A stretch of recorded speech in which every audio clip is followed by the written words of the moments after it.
कृष्णाचं नाव विठ्ठल कसं पडलं आणि मग पंढरपूरला विठुरायाची आणि रुक्मिणीची मूर्ती एकत्र का नाही? ह्या मागचीच ही एक पौराणिक कथा. कृष्ण निजला निवांत, आठवली त्याला राधा. राधेला केले जादूने जिवंत, जणू काय झाली त्याला प्रेमबाधा.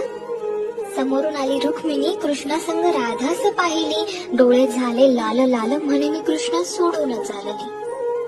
कुठे गेली रुक्मिणी कुणास बाई ठाऊक, कृष्ण भटकतोय तिला शोधत, होऊन व्याकुळ भाऊक.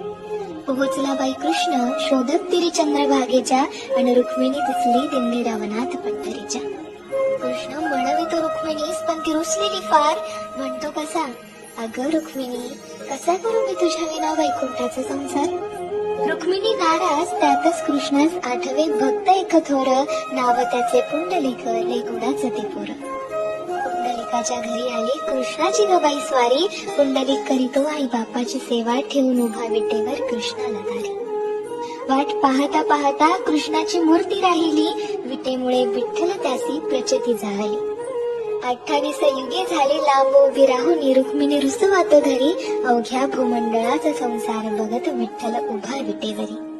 भूमंडळी म्हणे विठ्ठलास बाप,